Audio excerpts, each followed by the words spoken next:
Assalamualaikum, kali ini kita akan menyimak kisah luar biasa tentang perjalanan seorang misionaris yang menemukan Islam setelah menyaksikan mukjizat di Sulawesi. Ingatlah kalian, Allah pasti membalas setiap kebaikan di jalannya dengan pahala yang tak ternilai. Terima kasih telah like dan subscribe. Jangan lupa menuliskan sholawat kepada Nabi di komentar, karena Allah dan malaikatnya bersholawat kepadanya. Thomas Engel adalah seorang pendeta parubaya yang tinggal di sebuah kota kecil di Philadelphia, di mana rutinitasnya dipenuhi dengan pelayanan kepada jemaat gereja setiap pagi dan sore. Setiap hari Minggu, ia memimpin kebaktian dengan penuh semangat, meyakini bahwa tugasnya adalah membawa kebenaran kepada umat manusia, dan ia sangat dihormati oleh komunitasnya. Thomas dikenal sebagai figur yang taat, selalu memulai harinya dengan doa panjang di ruang kerjanya yang dipenuhi buku-buku teologi dan Alkitab. Meski sibuk dengan tugasnya, Thomas juga sering menyempatkan diri untuk berbicara dengan jemaatnya, memberikan konseling kepada mereka yang menghadapi masalah hidup. Di luar gereja, ia sering terlibat dalam aktivitas sosial, termasuk membantu panti asuhan setempat dan mengajar anak-anak tentang ajaran cinta kasih. Walaupun kehidupannya tampak sempurna, Thomas sering merasa ada kekosongan dalam hatinya, sesuatu yang tidak dapat diisi meski ia sangat aktif dalam pelayanan. Di tengah rutinitas itu, ia menerima surat undangan dari sebuah organisasi misionaris internasional yang mengundangnya untuk menghadiri konferensi di Manila, Filipina. Surat tersebut membuat Thomas merasa senang sekaligus penasaran, karena ia ingin bertemu dengan misionaris lain dari berbagai penjuru dunia dan mendengar pengalaman mereka. Meskipun demikian, ia tidak bisa mengabaikan perasaan ganjil yang muncul di hatinya, seperti ada sesuatu yang lebih besar sedang menantinya di luar Philadelphia. Setelah berdiskusi dengan jemaatnya dan menerima restu dari mereka, Thomas memutuskan untuk berangkat ke Manila, memulai perjalanan yang kelak akan mengubah hidupnya. Thomas berangkat ke Filipina dengan hati penuh semangat, menikmati perjalanan panjang dengan pesawat sambil merenungkan bagaimana konferensi ini akan membuka wawasan baru baginya. Setibanya di Manila, ia terpesona oleh keramaian kota yang penuh warna, dengan kontras antara gedung-gedung modern dan tradisi budaya lokal yang tetap terjaga. Di hotel tempat konferensi berlangsung, Thomas bertemu dengan misionaris dari berbagai negara, yang masing-masing membawa cerita unik tentang perjalanan mereka menyebarkan ajaran Kristen. Salah satu sesi konferensi dipimpin oleh Maria Santos, seorang misionaris Filipina yang menceritakan pengalamannya berinteraksi dengan suku-suku pedalaman di Asia Tenggara. Ketika mendengar tentang suku Konjo pegunungan di Sulawesi Selatan, Indonesia, Thomas menjadi sangat tertarik dengan kisah tentang tradisi mereka yang unik, terutama ritual berjalan di atas api.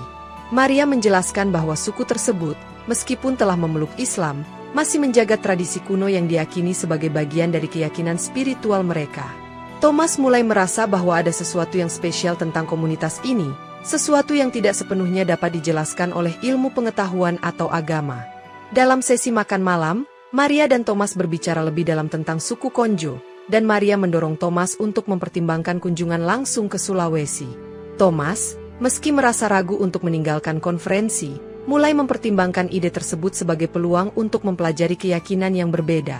Pada malam terakhir konferensi, Thomas berdoa dengan sungguh-sungguh, meminta petunjuk apakah ia harus melanjutkan perjalanan ini atau tetap berada dalam zona nyaman sebagai pendeta.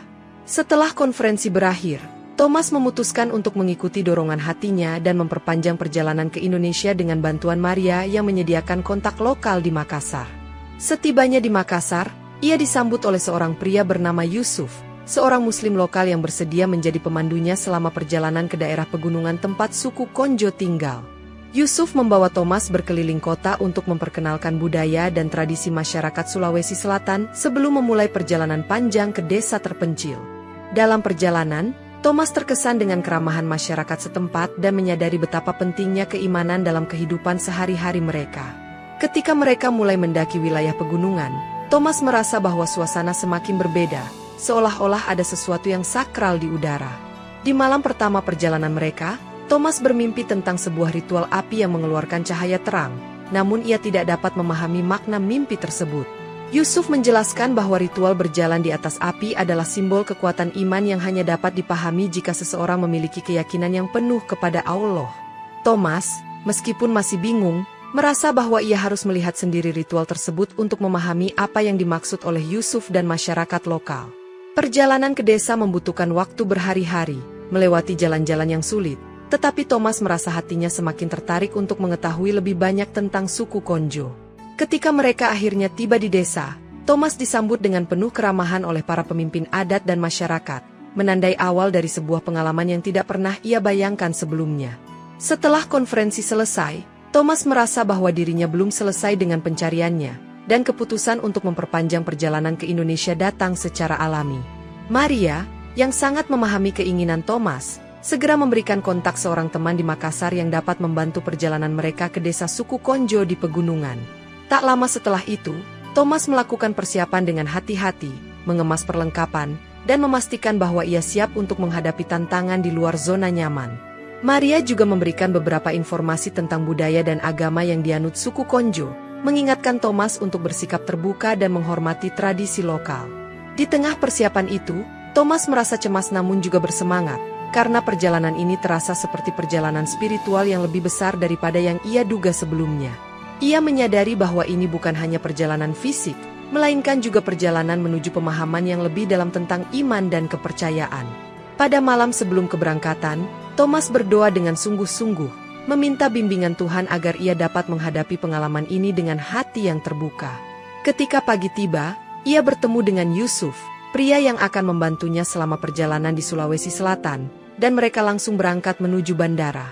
Setibanya di Makassar, suasana kota yang sibuk dan penuh kehidupan membuat Thomas merasa sedikit terkejut, tetapi ia tetap fokus pada tujuan perjalanan yang lebih jauh ke pegunungan.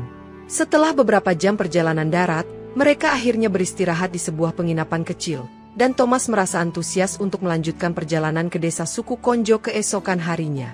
Thomas dan Yusuf melanjutkan perjalanan mereka menuju pegunungan, melewati jalan-jalan berliku yang memaksa mereka untuk berhati-hati, namun pemandangan alam yang indah memberi kedamaian di hati Thomas. Di sepanjang perjalanan, Thomas mulai merasakan keheningan yang aneh, seolah dunia di sekitar mereka semakin jauh dari keramaian kota dan semakin dekat dengan kedalaman spiritual yang belum pernah ia rasakan. Suatu malam, saat mereka berkemah di tengah perjalanan, Thomas mengalami mimpi yang aneh, di mana ia melihat api menyala-nyala di atas tanah yang tandus, tetapi api itu tidak membakar apapun. Dalam mimpinya, suara azan terdengar dengan sangat jelas, seolah mengingatkan dirinya akan kedamaian dan kekuatan yang datang dari iman yang sejati, meski ia masih merasa bingung tentang maknanya. Yusuf, yang duduk di dekat api unggun, melihat Thomas terjaga dan mulai berbicara tentang bagaimana masyarakat di sekitar pegunungan ini begitu kuat dalam keyakinan mereka, baik itu Islam maupun tradisi mereka yang telah bertahan lama. Mereka sangat percaya bahwa Allah selalu melindungi mereka, kata Yusuf, menjelaskan mengapa ritual-ritual seperti berjalan di atas api menjadi simbol keberanian iman mereka. Thomas mendengarkan dengan seksama, tetapi hatinya masih diliputi rasa penasaran dan keraguan tentang bagaimana iman bisa berperan begitu besar dalam kehidupan mereka yang sederhana. Saat fajar menyingsing, mereka melanjutkan perjalanan, dan Thomas merasa semakin terikat dengan suasana alam pegunungan yang seakan berbicara kepadanya dalam bahasa yang belum sepenuhnya ia pahami. Kejadian-kejadian aneh terus menghampiri Thomas sepanjang perjalanan, termasuk suara-suara alam yang terdengar seperti bisikan doa, yang semakin menguatkan perasaan spiritual yang ia rasakan. Ketika mereka semakin dekat dengan desa suku Konjo, Thomas merasa seolah-olah ia telah sampai pada titik pertemuan antara dunia material dan spiritual, dan ia tidak sabar untuk melihat bagaimana kehidupan mereka berjalan di atas api tersebut.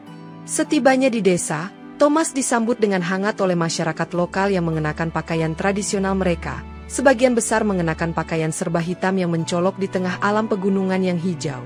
Pemimpin adat, seorang pria tua yang dihormati oleh masyarakat, mendekati mereka dengan senyum ramah dan memperkenalkan dirinya sebagai Amatoa, yang berarti ayah tua dalam bahasa Konjo. Amatoa menyambut Thomas dengan penuh hormat dan mengundangnya untuk beristirahat sejenak di rumah tradisional yang terbuat dari kayu, di mana ia dapat berbicara lebih lanjut dengan para tetua desa. Saat mereka duduk bersama di teras rumah adat, Thomas mulai merasakan kedamaian yang mendalam, meskipun ia masih merasa terkejut dengan banyaknya elemen Islam yang diterapkan dalam kehidupan sehari-hari masyarakat ini. Amatoa menjelaskan bahwa meskipun suku ini telah lama memeluk Islam, tradisi-tradisi lama mereka masih dipertahankan sebagai bagian dari keyakinan mereka kepada Allah, seperti ritual berjalan di atas api. Thomas merasa semakin bingung, karena ia tidak menyangka bahwa Islam akan mengintegrasikan unsur-unsur tradisi lokal yang begitu kuat, yang bertahan meski waktu telah berlalu begitu lama. Dalam pembicaraan tersebut, ia juga belajar bahwa meskipun mereka hidup sederhana, masyarakat Konjo memiliki keimanan yang sangat kuat, dan mereka memandang segala sesuatu dengan perspektif yang sangat berbeda. Salah satu wanita tua di desa menceritakan kepada Thomas bagaimana ritual berjalan di atas api merupakan ujian iman dan kesetiaan mereka kepada Allah, yang tidak dapat dipahami dengan logika semata. Thomas merasa terpesona dan terkejut, namun ada sesuatu dalam kata-kata wanita itu yang menyentuh hatinya dan membuatnya bertanya-tanya tentang keteguhan imannya sendiri. Ketika malam tiba, Thomas diajak untuk menyaksikan langsung ritual berjalan di atas api, dan ia merasa bahwa ia tengah berada di persimpangan jalan yang akan mengubah hidupnya selamanya.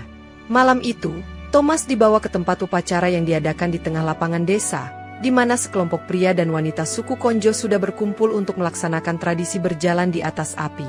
Sebuah api besar menyala di tengah lapangan, dan panasnya dapat dirasakan meskipun Thomas berada cukup jauh dari api tersebut. Ia menyaksikan dengan penuh kekaguman dan sedikit rasa cemas. Ketika para peserta upacara mulai berjalan di atas bara api yang membara, Thomas merasa terkejut, karena tidak ada yang terluka meskipun api itu sangat panas. Mereka melangkah dengan tenang, seolah-olah api itu bukanlah bahaya sama sekali. Amatoa, yang berdiri di samping Thomas, menjelaskan bahwa tradisi ini bukan sekadar upacara, melainkan simbol dari keteguhan iman kepada Allah yang tidak tergoyahkan. Kami percaya, jika hati kita penuh dengan keyakinan kepada Allah, maka segala sesuatu yang tampak mustahil akan menjadi mungkin, ujar Amatoa dengan suara yang penuh keyakinan. Thomas merasa terdiam, menyaksikan mereka dengan mata yang terbuka lebar, merenungkan apakah iman yang begitu kuat bisa benar-benar mengatasi segala rintangan, bahkan yang paling berbahaya sekalipun. Para peserta upacara berjalan dengan langkah yang pasti, tidak ada satupun yang tampak takut atau ragu. Meskipun bara api yang membara di bawah kaki mereka jelas menunjukkan resiko yang tinggi. Ketika upacara selesai, dan para peserta kembali ke tempat mereka dengan tenang, Thomas merasa seolah-olah dunia di sekelilingnya menjadi lebih tenang dan penuh makna. Amatoa menatap Thomas dengan penuh pengertian dan berkata, "Ini adalah bagian dari ujian iman kami, di mana kami mempercayakan diri sepenuhnya kepada Allah, karena Dialah yang menguasai segalanya." Thomas merasa hati dan pikirannya mulai dipenuhi oleh pertanyaan, dan ia tak bisa menahan rasa penasaran untuk lebih memahami makna di balik ritual ini dan bagaimana kekuatan iman mereka dapat mengatasi segala halangan. Setelah upacara berjalan di atas api berakhir, Amatoa mengundang Thomas untuk berbincang lebih jauh di rumah adatnya, jauh dari keramaian dan hiruk-pikuk desa. Mereka duduk di sebuah ruangan yang sederhana namun penuh dengan kehangatan, dengan lampu minyak yang berpendar lembut, menciptakan suasana yang intim dan tenang. "Apa yang kau rasakan setelah melihat kami berjalan di atas api?" tanya Amatoa. Matanya tajam menatap Thomas dengan penuh perhatian. Thomas menjawab dengan jujur, "Saya merasa terkejut dan bingung, tetapi ada sesuatu yang membuat saya terkesan. Keyakinan kalian sangat kuat, seolah-olah kalian tak pernah merasa takut." Amatoa tersenyum bijak. "Itulah esensi dari iman, Thomas. Iman yang sejati tidak terpengaruh oleh apapun di dunia ini, karena kami tahu bahwa Allah selalu melindungi kami." Mereka berbicara lebih dalam tentang ajaran Islam, dan Amatoa menjelaskan tentang Tauhid, yang menurutnya adalah pokok ajaran yang memberi mereka kekuatan luar biasa dalam menjalani hidup. Tauhid adalah keyakinan bahwa hanya ada satu Tuhan, Allah, yang menguasai segalanya.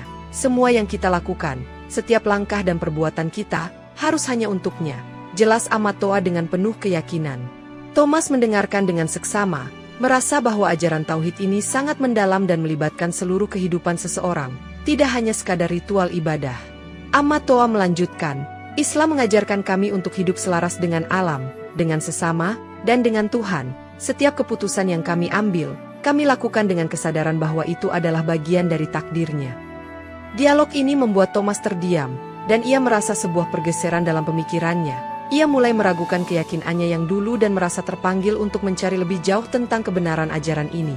Setelah berbincang panjang dengan Amatoa, Thomas merasa batinnya mulai berguncang. Ajaran Tauhid yang baru ia dengar tampak sangat sederhana namun penuh kedalaman yang tak ia bayangkan sebelumnya. Dalam perjalanannya kembali ke penginapan, Thomas memikirkan ajaran tentang Tuhan yang Maha Esa dan bagaimana seluruh alam semesta ini tunduk kepadanya, tanpa ada yang terlepas dari kehendaknya. Ia merenung tentang bagaimana dalam agama Kristen, Tuhan juga disebut sebagai Maha Esa, tetapi ajaran Tauhid menekankan bahwa tidak ada Tuhan selain Allah, yang berbeda dengan pandangannya sebelumnya. "Apa yang membuat mereka begitu yakin bahwa Islam adalah jalan yang benar?" tanya Thomas dalam hati, merasakan kebingungannya semakin mendalam. Thomas tidak bisa mengabaikan perasaan yang tumbuh dalam dirinya sejak pertama kali melihat ritual berjalan di atas api. Dan ia merasa ada kaitan antara kekuatan iman mereka dan cara mereka menjalani hidup sehari-hari. Dalam kebisuan malam itu, Thomas merenung lebih jauh tentang bagaimana hidup dengan sepenuh hati untuk Tuhan, tanpa rasa takut dan keraguan, seperti mana yang diajarkan oleh masyarakat Konjo. Ia merasa ada semacam panggilan untuk mengeksplorasi lebih jauh, untuk memahami apa yang sesungguhnya ada di balik keyakinan mereka yang kuat dan mengapa hal itu begitu menyentuh hatinya. Thomas bertanya pada dirinya sendiri apakah ia benar-benar bisa melepaskan keraguannya dan menerima ajaran yang begitu baru baginya, atau apakah ia akan tetap terjebak dalam keraguan dan kebingungannya. Suara azan dari masjid desa terdengar jelas di telinganya, mengingatkan Thomas akan kedamaian dan ketenangan yang pernah ia rasakan di tempat-tempat ibadah Kristen, tetapi kali ini terasa lebih mendalam. Pergulatan batin ini menjadi titik awal dari perubahan besar dalam diri Thomas, yang merasa seolah-olah ia sedang berada di persimpangan jalan, di mana keputusan yang ia ambil akan memengaruhi seluruh hidupnya. Suatu hari, setelah berbincang dengan Amatoa, Thomas mengunjungi perpustakaan kecil di desa untuk mencari lebih banyak informasi tentang budaya dan agama suku Konjo. Di antara tumpukan buku yang ada, sebuah Al-Quran tergeletak di atas rak kayu yang sederhana. Penasaran, Thomas mengambilnya dan mulai membuka halaman-halamannya.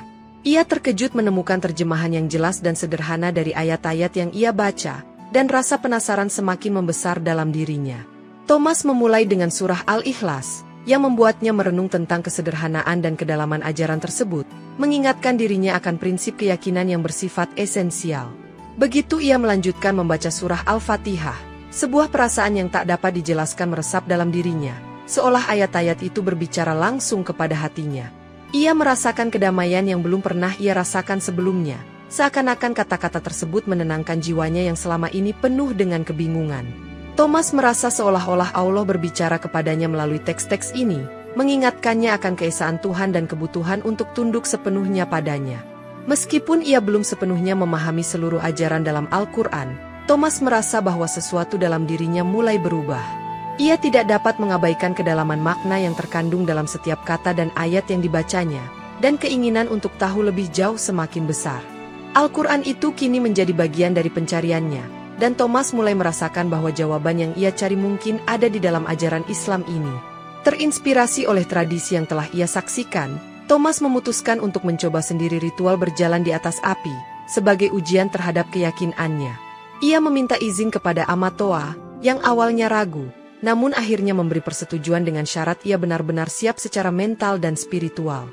Pada malam yang telah ditentukan, para peserta upacara berkumpul di sekitar api, dan Thomas bersiap untuk mengikuti jejak mereka. Ketika giliran Thomas tiba, ia berjalan dengan hati yang berdebar-debar, berusaha menenangkan pikirannya dan mempercayakan diri sepenuhnya kepada Allah. Namun, meskipun ia berusaha sekuat tenaga, kaki Thomas terbakar oleh bara api yang panas, dan ia terjatuh kesakitan, menjerit karena rasa perih yang sangat. Amatoa segera mendekat, menolongnya dan berkata dengan lembut, "Kekuatan ritual ini bukan berasal dari manusia, Thomas, tetapi dari keyakinan penuh kepada Allah." Thomas merasakan rasa malu dan frustrasi, merasa bahwa ia belum cukup kuat untuk menjalani ujian iman ini, namun Amatoa memandangnya dengan penuh pengertian. "Kekuatan yang kita miliki datang dari keteguhan hati, bukan dari kemampuan fisik kita," lanjut Amatoa, menenangkan Thomas yang terbaring kesakitan. Meski ia gagal dalam percobaannya, Thomas merasa ada sesuatu yang lebih besar yang tengah mengujinya, dan ia mulai merenungkan kembali makna dari apa yang baru saja terjadi. Meskipun terluka, Thomas merasa lebih dekat dengan pemahaman yang lebih dalam tentang iman, dan ia tahu bahwa perjalanan spiritualnya baru saja dimulai. Malam itu, setelah peristiwa yang menguji fisiknya, Thomas merasa terpukul, namun hatinya penuh dengan kerinduan untuk lebih memahami kekuatan iman yang telah ia saksikan. Ia duduk di sudut kamarnya, merenung dalam kesunyian, dan mulai berdoa kepada Tuhan untuk diberi petunjuk dalam perjalanan rohaninya. Dalam doa, ia memohon agar diberikan pemahaman yang lebih dalam tentang Islam, agar bisa merasakan kedamaian sejati yang selama ini ia cari. Ketika ia terlelap tidur, sebuah mimpi yang penuh cahaya datang kepadanya. Dalam mimpi itu, ia mendengar suara lembut yang mengucapkan kalimat syahadat, "Asyhadu alla ilaha illallah wa asyhadu anna Muhammadur Rasulullah." Cahaya yang memancar dalam mimpinya terasa begitu kuat dan menenangkan, seolah-olah dunia dan segala kekhawatirannya menghilang dalam sinar tersebut. Ketika Thomas terbangun, perasaan damai yang luar biasa mengalir dalam dirinya, dan ia merasa seolah-olah hidupnya telah berubah dalam sekejap. Ia merasakan kedamaian yang belum pernah ia alami sebelumnya, sebuah kedamaian yang datang dari dalam hati, yang mengarahkannya pada keyakinan baru. Dalam hatinya, Thomas tahu bahwa ia tidak bisa lagi mengabaikan panggilan itu. Ia merasa bahwa Islam adalah jalan yang harus ia pilih. Dengan penuh keyakinan, Thomas bertekad untuk memeluk Islam, sebuah keputusan yang ia rasa datang dari dalam jiwanya, dan ia tahu bahwa ia siap untuk menjalani perubahan besar ini. Ia menunggu saat yang tepat untuk mengungkapkan keputusan hatinya, dan ia merasa bahwa perjalanan rohaninya telah membawa dirinya pada sebuah titik baru yang penuh dengan harapan dan kedamaian. Di pagi yang cerah, Thomas berdiri di hadapan Amatoa dan seluruh masyarakat suku Konjo, dengan hati yang penuh keyakinan dan kedamaian. Di tengah pegunungan yang menghadap hamparan alam yang luas, ia mengucapkan kalimat syahadat dengan suara yang penuh keteguhan. Asyhadu alla ilaha illallah wa asyhadu anna Muhammadur Rasulullah. Ketika suara syahadat itu menggema, Thomas merasa seolah-olah terlahir kembali, seakan-akan seluruh beban hidup yang selama ini membebani dirinya lepas begitu saja. Amatoa tersenyum bijak, memberikan doa restu, sementara masyarakat suku Konjo bersorak, merayakan keislaman Thomas dengan penuh kegembiraan. Mereka menyambutnya sebagai bagian dari keluarga mereka, tanpa rasa canggung atau ragu, dan memberikan Thomas nama baru, Abdullah Thomas. Nama baru itu terasa begitu indah, dan Thomas merasa bahwa nama itu membawa makna yang mendalam bagi dirinya, sebagai lambang pengabdian kepada Allah. Masyarakat sekitar berdatangan untuk memberikan salam dan ucapan selamat, serta berbagi kebahagiaan atas langkah besar yang telah diambil oleh Thomas. Thomas menyadari bahwa perubahan dirinya bukan hanya perubahan personal, tetapi juga perubahan yang dapat menginspirasi banyak orang di sekitarnya. Sambil berdiri di tengah masyarakat yang penuh rasa syukur, Thomas merasa bahwa kehidupannya kini telah menemukan tujuan yang lebih besar, dan ia siap untuk berbagi berkah ini kepada dunia. Dengan hati yang penuh harapan, ia tahu bahwa perjalanan spiritualnya baru saja dimulai, dan setiap langkah ke depan adalah bagian dari misi yang lebih besar yang harus ia jalani. Setelah beberapa bulan menghabiskan waktu di Indonesia, Thomas akhirnya kembali ke Philadelphia sebagai seorang Muslim yang penuh semangat. Ia merasakan perbedaan yang sangat mendalam dalam dirinya, seolah-olah ia kembali ke tanah kelahirannya dengan pandangan yang lebih luas dan hati yang lebih damai. Thomas memulai hidup barunya dengan berdakwah kepada teman-teman, keluarga, dan rekan-rekan lamanya tentang pengalaman spiritual yang telah mengubah hidupnya. Ia mengajarkan kepada mereka tentang pentingnya toleransi, kedamaian, dan pengertian antaragama, dengan menekankan nilai-nilai Islam yang mengajarkan kasih sayang kepada sesama. Ia mulai mengadakan ceramah kecil di masjid dan komunitas lokal, menyampaikan betapa indahnya perjalanan spiritual yang telah ia alami di Sulawesi, serta bagaimana Islam telah memberi arahan yang jelas dalam hidupnya. Thomas juga berusaha menumbuhkan kesadaran tentang pentingnya saling menghormati antar umat beragama, menyampaikan bahwa iman adalah jalan yang membawa kedamaian, bukan permusuhan. Perlahan, orang-orang di sekitarnya mulai mendengarkan, dan beberapa di antaranya mulai tertarik untuk mempelajari lebih lanjut tentang ajaran Islam. Meski tantangan hidup di negara dengan latar belakang Kristen yang kuat, Thomas merasa penuh dengan semangat untuk berbagi dan mengajak orang lain merasakan kedamaian yang telah ia temukan. Kembali ke Amerika bukanlah untuk melupakan perjalanan spiritualnya, tetapi untuk memperkenalkan sisi Islam yang penuh kasih dan kedamaian kepada dunia yang lebih luas. Ia tahu bahwa misinya baru saja dimulai, dan ia siap untuk menghabiskan sisa hidupnya dengan mengabdi kepada Allah dan berbagi hikmah yang telah ia dapatkan. Beberapa bulan setelah kembali ke Philadelphia, Thomas merasa bahwa banyak perubahan yang terjadi dalam dirinya dan orang-orang di sekitarnya.